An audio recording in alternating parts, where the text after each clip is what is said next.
Hello everyone, আমি প্রিয়াঙ্কা দে টাউটিরা। আজকে যে টপিকটা নিয়ে কথা বলবো সেটা হচ্ছে, অনেকে এই জিনিসটা বলে যে শিবের উপর কালী কেন দাঁড়িয়ে থাকে, কেন, কারণটা কি? এটার পিছনে কারণ আছে। এমনি এমনি কোনো কিছু হয়নি। আমাদের যত হিন্দুদের যত দেবতাদের দেবীদের মূর্তি আছে না, সব কিছুর পিছনে একটা সায়েন্স অ্যান্ড লজিক দুটোই আছে। সায়েন্স লজিক ছাড়া এমনি এমনি একটা মূর্তি প্রতিষ্ঠা করা যায় না। একটা মূর্তির পিছনেও প্রচুর কিছু জানার আছে বিষয়টা।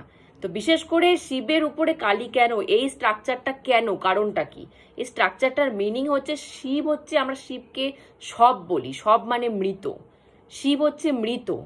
তো সে হচ্ছে জাস্ট একটা ভূমি। শিব মানে আমাদের কাছে একটা ভূমি জাস্ট। ভূমিটার মধ্যে যদি কোনো ক্রিয়েশন না হয় তাহলে সে ভূমিটা নির্জীবই থাকে। তো মা হচ্ছে ক্রিয়েশন, মা হচ্ছে শক্তি। তো যখন ভূমির মধ্যে কোনো শক্তি পড়ে তো তখনই সে ভূমিটা জাগৃত হয়ে ওঠে, না হলে কিন্তু সেটা নির্জীবী থাকে। তো সেরকম শিব হচ্ছে সব। তো সেটার উপরে যখন মা দাঁড়ায় তখনই সব শিবে পরিণত হয়, না হলে শিব সবই থাকে। মায়ের জন্যই সব শিবে পরিণত হয়। এটা হচ্ছে 1 নম্বর পয়েন্ট। সেকেন্ড পয়েন্ট হচ্ছে, আমাদের যে পৃথিবী, বিশ্ব ব্রহ্মাণ্ড, পৃথিবী বলা ভুল, বিশ্ব ব্রহ্মাণ্ড, সেটা কিন্তু মা কালীর বা কোনো মায়ের পেট থেকে বেরোয়নি। সেটা কিন্তু বেরিয়েছে বিষ্ণুর নাভির থেকে।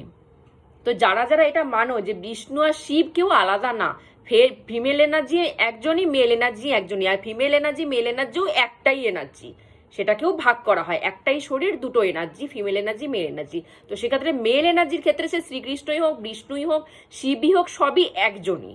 তো তার নাভির থেকেই এই ব্রহ্মাণ্ডের সৃষ্টি।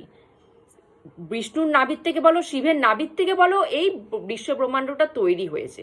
তো ওই জন্য নাভির থেকে যেহেতু সব ক্রিয়েশন তৈরি হয়েছে, ওই নাভির উপরেই মা দাঁড়িয়ে আছে। একটা পা মায়ের বাবার বুকে আছে, একটা পা বাবার নাভিতে আছে, পেটে আছে। যেহেতু ওই পেটের নাভির থেকেই সব ক্রিয়েশন তৈরি হয়েছে, জগৎ তৈরি হয়েছে। তো সেই জন্য মা ওখানেই দাঁড়িয়ে আছে। এটা হচ্ছে সেকেন্ড পয়েন্ট। দু রকমের কিন্তু কারণ আছে, এছাড়াও প্রচুর আরও কারণ আছে। তো আমি এই দুটো কারণই কিন্তু বললাম।